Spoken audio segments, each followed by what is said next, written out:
Alors maintenant, la troisième partie du livre, repenser le capitalisme.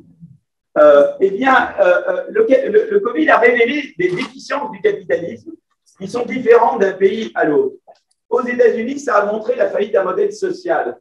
Et en Europe, ça a montré les limites de notre écosystème d'innovation. Il n'est pas à la hauteur. Alors, par exemple, voilà. D'abord, vous sachiez que les États-Unis sont, si je compare les États-Unis avec la France ou l'Allemagne ou les pays scandinaves, ils ont un Gini plus élevé que nous, donc ils ont une égalité globale plus grande, et ils ont un taux de pauvreté plus grand que nous. Hein, d'accord? Ça, vous sachiez, ça on le savait, et ça on le savait avant le Covid. Et avec le Covid, eh bien, qu'est-ce qu'on voit? Ça, c'est les triangles, c'est la fraction des gens qui n'ont pas d'emploi.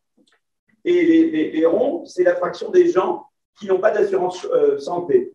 Et vous voyez qu'aux États-Unis, alors la fraction des gens qui n'ont pas d'assurance santé, elle a baissé avec l'Obamacare. Heureusement, ça c'est l'avantage de l'Obamacare. Et c'est remonté avec le Covid. Vous voyez, parce que quand vous perdez votre emploi aux États-Unis, vous avez une chance de perdre votre assurance santé. Tandis qu'en Allemagne, comme en France, j'aurais pu mettre la France, tout le monde a l'assurance santé. C'est la même chose pour la France.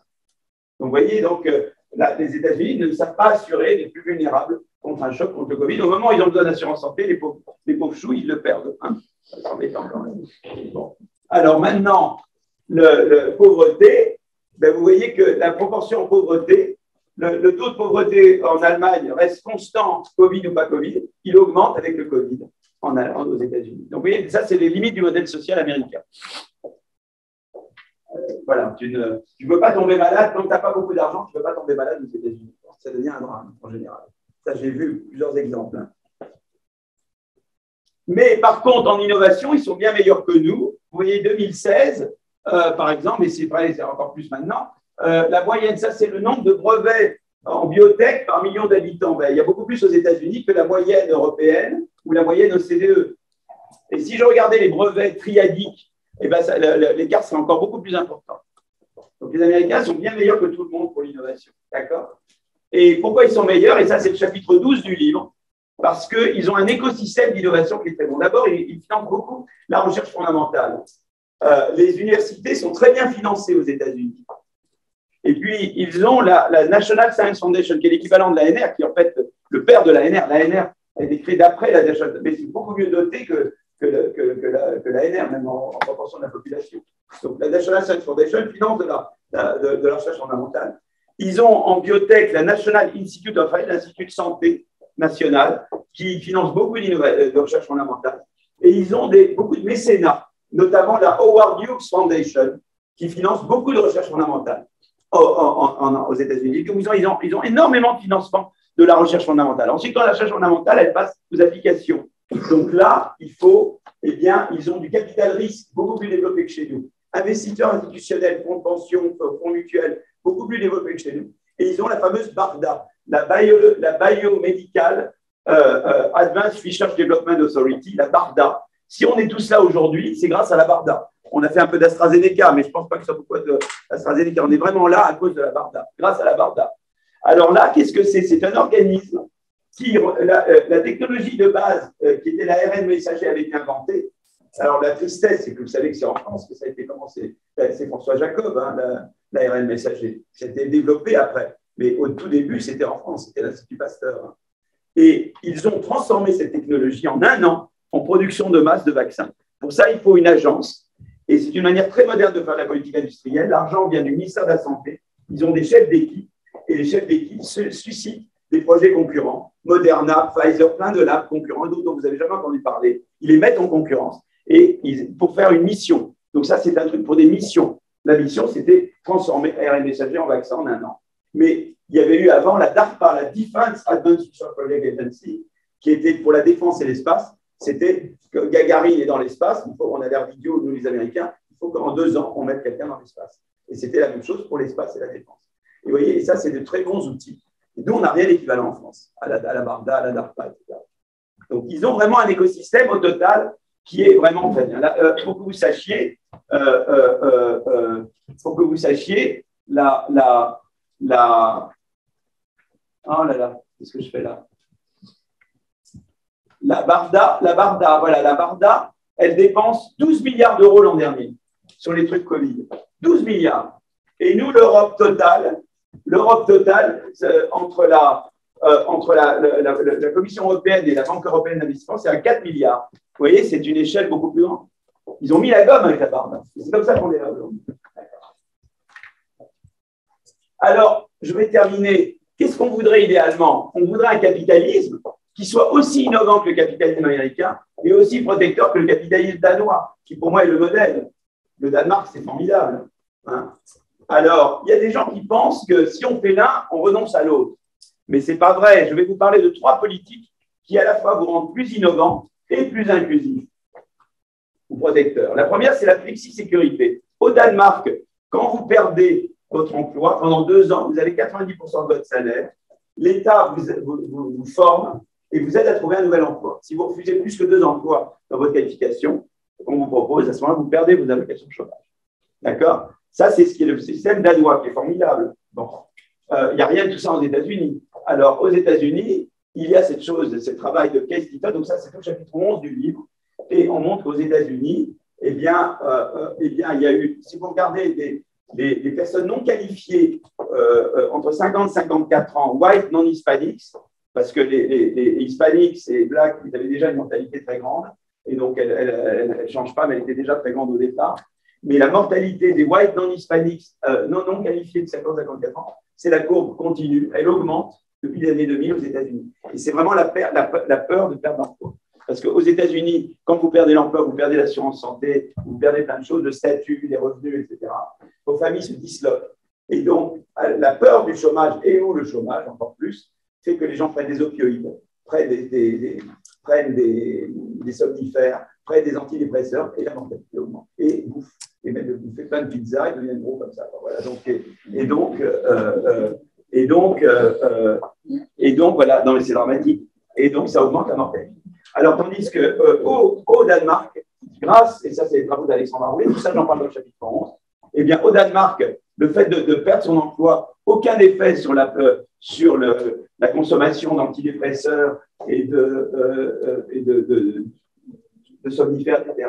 Aucun effet sur la probabilité d'avoir un problème circulatoire et aucun effet sur la mortalité. Donc, c'est quand même formidable. Ils ont trouvé un système qui rend la destruction créatrice beaucoup plus efficace. Donc, le système de la FlexSec fait qu'ils ont une création destructive beaucoup plus efficace. On forme les gens, on les permet de rebondir d'un emploi à un autre. Ça fait marcher beaucoup mieux la destruction créatrice. Ça la rend beaucoup plus socialement acceptable et efficace. Et en même temps, ça protège mieux. Donc, vous voyez, on peut avoir une réforme comme celle-là, qui à la fois vous rend plus innovant et plus protecteur. Donc, ça, c'est le premier exemple que je donne. Le deuxième, c'est l'éducation.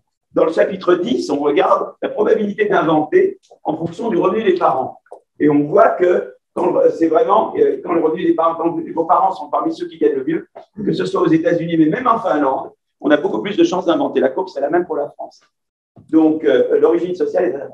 Alors, c'est très important parce qu'en Finlande, vous avez donné qu'en Finlande, ça soit le cas, parce qu'en Finlande, ils ont un très bon système d'éducation publique, gratuit, et donc ça ne coûte rien d'éduquer. Vous voyez, depuis le jardin d'enfants jusqu'à l'université, ça ne coûte rien du tout et c'est très mal gagné. Mais en fait, c'est parce que ce n'est pas là depuis suffisamment longtemps. En fait, ce qu'on a montré, c'est que, en Finlande, si je contrôle, c'est que les personnes qui gagnent le plus, les parents qui gagnent mieux, ils sont mieux éduqués. C'est ça, en fait, qui se passe. Et donc, les parents mieux éduqués, ils transmettent du savoir et des aspirations. Ils vous disent, tu pourrais faire telle chose. Tu vois, ce n'est pas juste le savoir qu'ils transmettent, c'est les aspirations. Quand je contrôle pour le début de l'éducation des parents, vous voyez, la courbe, elle devient beaucoup plus plate, en fait, en Finlande. Donc, ça veut dire que l'éducation, c'est très important. Et il faut éduquer très bien sur beaucoup de générations. C'est ça qu'il faut faire. Et ça, c'est vraiment, quand je parle de politique inclusive, l'éducation est vraiment très importante. Et donc, ça, c'est vraiment un levier qui permet de… Parce qu'il y a beaucoup de ce qu'on appelle des Einstein perdus. Il y a beaucoup de gens très intelligents qui sont de familles dont les parents ne peuvent pas aider, ne peuvent pas les aider, ne peuvent pas leur donner le savoir et les aspirations. Et là, on peut faire énormément sur l'éducation pour pallier à ça. Moi, je suis très pour les externats d'excellence où on fait les devoirs à l'école, on a des tuteurs, etc., dans les zones particulièrement où les parents ne peuvent pas aider. Je pense qu'il faut développer ça à grande échelle. Et je pense que c'est une des grandes réformes à faire. Et pour ça, il faut davantage d'autonomie des chefs d'établissement. Donc, il faut complètement réformer le système éducatif français. Je pense que ça va être une des grandes réformes à faire.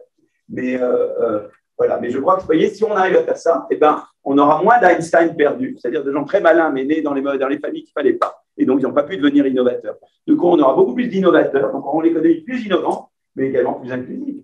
Et puis, la troisième politique, c'est la concurrence. Je vous avais parlé tout à l'heure de la stagnation séculaire. Eh bien, vous voyez, eh bien, aux États-Unis, si je vous avais dit la manière de contrecarrer la stagnation séculaire, c'est de développer la concurrence aux États-Unis, d'avoir une concurrence, une politique de concurrence réconciliée avec l'ère du numérique. D'accord? Eh bien, si on fait ça, on va rendre l'économie américaine plus innovante et en même temps plus inclusive, puisqu'on va augmenter l'innovation par les entrants. Et on sait que c'est cette innovation-là qui crée de la mobilité sociale. Et donc, on a plusieurs instruments qui vous rendent à la fois plus innovants et plus inclusifs. Et ça, c'est l'entrée. Je vous avais dit tout à l'heure que en fait, les GAFAM décourageaient. Mais vous voyez que les taux d'entrée de nouvelles entreprises a décliné en même temps que la croissance décline. Alors, à l'arrivée, reprenons au pessimisme de Schumpeter. Schumpeter était pessimiste parce qu'il disait, voilà, les entreprises qui ont innové hier, elles vont décourager des nouvelles entreprises. Alors déjà là, il faudrait dire, ben, l'État peut mettre la politique de concurrence. Mais l'État peut être capturé par les entreprises. On l'a vu, on parlait de la middle income trap. Hein. Donc, et le lobbying, évidemment. Donc, on peut te dire, oui, mais il y a une première réponse, c'est Montesquieu, c'est-à-dire la séparation des pouvoirs. C'est-à-dire, oui, d'accord, l'exécutif peut être privé, il y a le judiciaire, on l'a vu un peu maintenant. Sarkozy, là, il a des problèmes avec la justice, d'accord. Donc, ça fonctionne jusqu'à un certain point. Mais le problème, c'est que la Constitution, et ça on le regarde dans le chapitre 15 du livre, la Constitution est un contrat incomplet. La Colombie a la même constitution que la France. Mais vous n'avez pas envie d'être dirigeant syndical en Colombie. Vous avez la probabilité 80% d'être assassiné. C'est 90. Hein, d'accord. Donc, et c'est la même constitution que la France, la Colombie. D'accord. Donc, parce qu'il n'y a pas eu ce qu'il y a eu en France, c'est-à-dire la société civile. La France a une grande histoire syndicale qui a permis de faire en sorte que les droits formels deviennent des droits réels. Vous voyez ? Et ça a été très important, ça. Et donc, c'est pour ça qu'il faut ce triangle entreprise qui innove, État et société civile. Parce qu'en fait, ce qui se passe, c'est que les constitutions sont des contrats incomplets et la société civile joue un rôle clé pour assurer l'application, la mise en œuvre du contrat. Vous voyez, et c'est ça qu'on explique dans le chapitre 15. Un exemple très frappant, il y en a plein, c'est les droits civiques. C'est les États-Unis. Il y a la guerre de sécession. La guerre de sécession dans 1860, etc. 70, je ne sais plus la date exacte. Et à l'issue de la guerre de sécession, le Nord gagne sur le Sud. On abolit l'esclavage et on introduit le 15e amendement qui donne le droit de vote aux Noirs américains. Problème, ce droit n'est jamais mis en œuvre. Cet amendement n'est jamais appliqué parce que les États du Sud introduisent des taxes spéciales et des tests de literacy tests, comme ils appellent, qui sont ingagnables. On les rend impossibles. Les Noirs ne peuvent jamais les réussir. Enfin, personne ne peut les réussir. Mais les Blancs n'ont pas à les passer. Les Noirs doivent les passer. Donc, ils ne les réussissent pas. Et donc, ils ne peuvent pas voter. Et il faut le mouvement des droits civiques américains, qui était surtout les années 50 et 60, pour qu'en 1964 ou 65, la Cour suprême fasse un arrêt, qui est le Voting Act, et qui interdit les tests de literacy dans le Sud, et qui vous permettent aux Noirs américains d'effectivement voter dans le Sud. Il aura fallu un siècle pour qu'une disposition légale devienne réalité. Et il aura fallu l'intervention de la société civile avec le mouvement des droits civiques américains.